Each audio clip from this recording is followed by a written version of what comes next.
చంద్రగిరి నియోజకవర్గ శాసనసభ్యులు చెవిరెడ్డి భాస్కర్ రెడ్డి కరోనా సమయంలో నుంచి అన్ని విపత్తులలోనూ కష్టసుఖాల్లోనూ కుటుంబ సభ్యులలాగా చంద్రగిరి నియోజకవర్గ ప్రజల్ని ఆదరిస్తున్నారు. మే 13వ తారీఖు జరగబోవు ఎలక్షన్లో చంద్రగిరి శాసనసభ్యులు అభ్యర్థి చెవిరెడ్డి మోహిత్ రెడ్డిని, ఒంగోలు ఎంపీ అభ్యర్థి చెవిరెడ్డి భాస్కర్ రెడ్డిని మీ అమూల్యమైన ఓటును ఫ్యాను గుర్తుపై ముద్రించి గెలిపించాలని ప్రజలకు విజ్ఞప్తి తెలియజేశారు. Rachapalle Devarajulu, retired RTC ADC మరియు వైఎస్ఆర్ ఉద్యోగస్తులు ఫెడరేషన్ సంస్థ ఆంధ్రప్రదేశ్ అధ్యక్షులు చెవిరెడ్డి భాస్కర్ రెడ్డి గురించి ఎంత చెప్పుకున్నా తక్కువే అని తెలియజేస్తూ ఆయన సేవలను కొనియాడారు. అనంతరం వారు ప్రసంగించారు. జగన్మోహన్ రెడ్డి కంటెస్ట్ చేస్తున్నారు.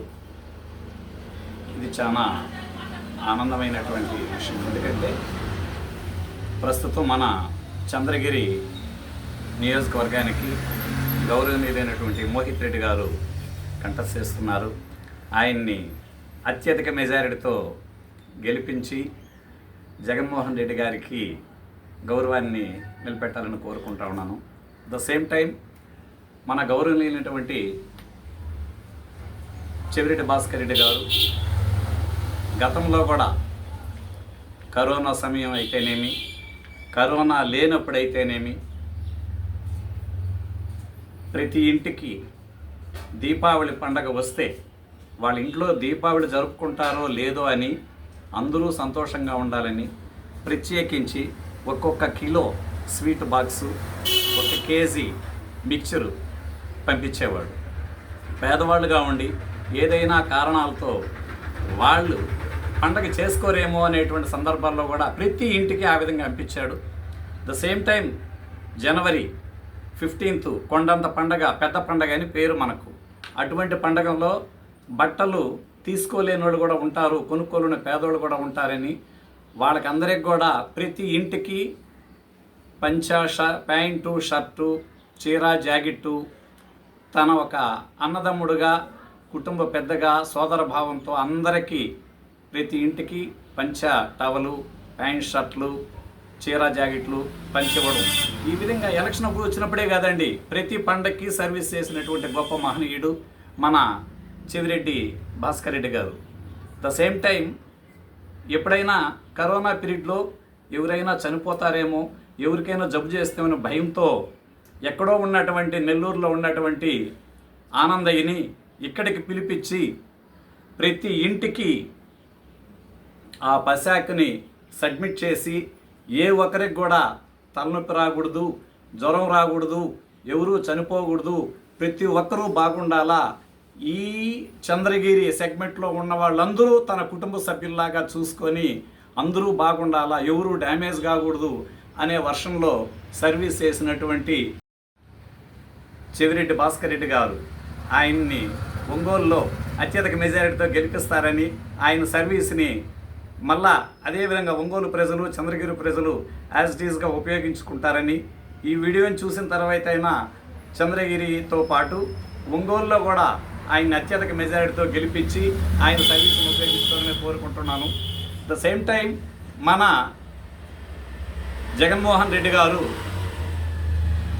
ఎన్నో పథకాలు, అంటే ఎగ్జాంపుల్ గత ఎన్నికల్లో నవరత్నాలు, నవ అంటే 9 రత్నాలతో పథకాలని ప్రవేశపెట్టాడు ఆయన. కానీ 99 రత్నాల పథకాలని మన రాష్ట్ర ప్రజానికానికి పంపించారు. ఆ 99 సీరియల్గా చెప్పాలంటే కూడా గుర్తుండడం లేదు, పేపర్ పైన రాసుకుంటే కానీ గుర్తుండవు. 99 రత్నాలు లాంటి పథకాలని ఆయన 9కే వాగ్దానం చేసిన 99 పథకాల ద్వారా పేద ప్రజానికానికి, బడుగు బలహీన వర్గాలకి, ఎస్సీ, ఎస్టీ, మైనారిటీ తదితర వెనకబడినటువంటి అందరికీ సంక్షేమం, యోగక్షేమాలు చూసుకునే గొప్ప మహనీయుడు జగన్మోహన్ రెడ్డి గారు. ద సేమ్ టైం ఆయన మళ్ళా అత్యధిక మెజారిటీతో 175కు 175 గెలవాలని అందరూ ఆకాంక్షిస్తున్నారు. ఆయనకి మేమంతా కూడా చేదోడు వాదోడుగా ఉంటాము. మేము ఆర్టీసీకి కూడా ఆయన ఈ నవరత్నాల పథకాల్లో ఆర్టీసీని విలీనం చేస్తానని ఎప్పుడూ చెప్పలేదు. అయినా ఆర్టీసీని కూడా ఆయన విలీనం చేయడం, గత ప్రభుత్వాలు సంవత్సరానికి 200 కోట్లు ఇచ్చేవాళ్ళు. అదే మన జగన్మోహన్ రెడ్డి ప్రభుత్వంలో విలీనం చేసి సంవత్సరానికి 3000 కోట్లు జీతభత్యాలకే కేటాయిస్తున్నారు.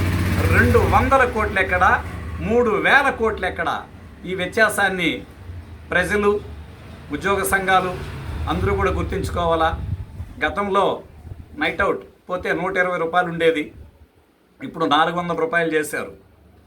ద సేమ్ టైం ఒకప్పుడు ఆర్టీసీ వాడంటే ఎప్పుడు సస్పెండ్ అవుతాడో ఎప్పుడు రిమూవ్ అవుతాడో తెలియదు. ఇప్పుడు ప్రభుత్వంతో సమానంగా సగర్వంగా ప్రభుత్వ ఉద్యోగులుగా జీవించగలిగినటువంటి అదృష్టాన్ని మన జగన్మోహన్ రెడ్డి ప్రసాదించాడు. గతంలో ఉన్న ప్రభుత్వాలు ఆర్టీసీలో అప్పులు చేసుకుంటూ లాక్కుంటూ వచ్చారన్నమాట. ప్రతి నెల జీతాల కోసం పిఎఫ్లో కావచ్చు, సిసిఎస్లో కావచ్చు, ఎస్బిటీలో కావచ్చు, ఎస్ఆర్బిఎస్లో కావచ్చు, ఈ విధంగా ట్రస్ట్లో ఉండేటువంటి సంస్థల్లో ఉండేటువంటి డబ్బుల్ని ఎత్తుకొని జీతాలు. కొన్ని సందర్భాల్లో ఇవన్నీ అయిపోతే నేషనల్ బ్యాంకులా, పంజాబ్ బ్యాంకా, ఇంకొక బ్యాంకా, అప్కానా అని బ్యాంకుల కోసం ఆరాటపడి వెంపర్లాడి అక్కడికి పోయి సీఎం పర్మిషన్ తీసుకొని ఏదో ఒక బస్టాండ్ తాకట్టు పెట్టి జీతాలు ఇచ్చేవాళ్ళు. ఇప్పుడు అటువంటి సందర్భం లేకుండా డైరెక్ట్గా ట్రెజరీ నుంచే ఆర్టీసీ ఉద్యోగులకు అందరికీ జీతభత్యాలు వస్తూ ఉన్నాయి. ప్రశాంతమైన వాతావరణం జరుగుతుంది. గతంలో నో వర్క్ నో పే, ఏదైనా కారణంతో తన కోరికలు తీర్చుకునేదానికి స్ట్రైక్ చేసిన, సమ్మె చేసిన నో వర్క్ నో పే అనేవాళ్ళు. అట్లా కాకుండా సుమారు 1 సంవత్సరం పాటు 2 పర్యాయాలు 6 నెలలు 1 సంవత్సరం పాటు ఫ్రీగా కరోనా పీరియడ్లో కూడా ₹1 తగ్గించకుండా, ₹1 కోత విధించకుండా ప్రతి ఒక్కరికి జీతభత్యాలు ఇచ్చి ఈ ప్రజలందరినీ ఆర్టీసీతో పాటు మిగతా ఉండగలిగిన ప్రజల యొక్క యోగక్షేమాలని ఆయన ఎంతో సహృదయంతో పరిశీలించి సామాన్య ప్రజానికానికి చెందాల్సినటువంటి స్కీములు కూడా, అయ్యా కరోనా వచ్చింది, ఈ టైంలో నేను అమ్మఒడి ఇవ్వలేను, ఈ టైంలో నేను రైతు భరోసా ఇవ్వలేను అనే మాట రాకుండా టైం టు టైం ప్రతి ఒక్కరికి అమ్మఒడి అయితేనేమి, రైతు భరోసా అయితేనేమి, విద్యా దీవెన అయితేనేమి, విద్యా కానుక అయితేనేమి, నాడు నేడు బడులు అయితేనేమి. నాడు నేడు గురించి చెప్పాలంటే ఇక్కడొచ్చి జీవించినటువంటి టీచర్లు ఎవరినైనా పక్క ఇంట్లో పర్మిషన్ అడిగి అమ్మ నేను పాసుకు పోయి వస్తానని అడిగేవాళ్ళు. మహిళా టీచర్లుగా ఉండేవాళ్ళు. ఏ ఉద్యోగులు కూడా పక్కన వాళ్ళని అడిగి అమ్మ మీ ఇంట్లో మేము పాసుకు పోయి వస్తాము, అక్కడ ఇబ్బందిగా ఉంది అనేవాళ్ళు. టీచర్లకే అటువంటి ఇబ్బంది ఉండేటప్పుడు పిల్లలు దుడ్డు తీసి వదిలేస్తే, తలుపు తీసి వదిలేస్తే, బెల్లు కొడితే ఇట్లా లేడీసు ఇట్లా జెంట్స్ అని చెప్పి డైరెక్షన్ ఇచ్చేవాళ్ళు. ఆ సిచ్యువేషన్ లేకుండా ఇవన్నీ ప్రత్యక్షంగా కళ్ళతో చూసినవండి, అతిశయోక్తి కాదు, వేరే సబ్జెక్ట్ ఏం కాదు, మేమంతా కళ్ళతో చూసినవి. లేడీస్ ఇట్ల బండి, జెంట్స్ ఇట్ల బండి అనేవాళ్ళు బెల్లు కొడితే యూరినల్స్కి కానీ పాస్కి కానీ. ఆ సందర్భాలు లేకుండా ప్రతి గవర్నమెంటు, ప్రతి పేద స్టూడెంటు గవర్నమెంట్లో ఉన్న, ప్రైవేట్లో ఉన్న, ఎక్కడున్నా నాడు నేడు ప్రోగ్రాం కింద టాయిలెట్స్ అయితేనేమి, బాత్రూమ్లు అయితేనేమి, డ్రింకింగ్ వాటర్ అయితేనేమి, ఆ విధంగా ఇప్పుడు నేను చెప్పాను కదా 9 రత్నాలకి, నవరత్నాలకి హామీ ఇచ్చి 99 నవరత్నాల పథకాలు ఇంప్లిమెంట్ చేసినటువంటి గొప్ప మహనీయుడు. నాకు తెలిసి మన ఇండియాలో ఇటువంటి ముఖ్యమంత్రి ఎక్కడా లేడు.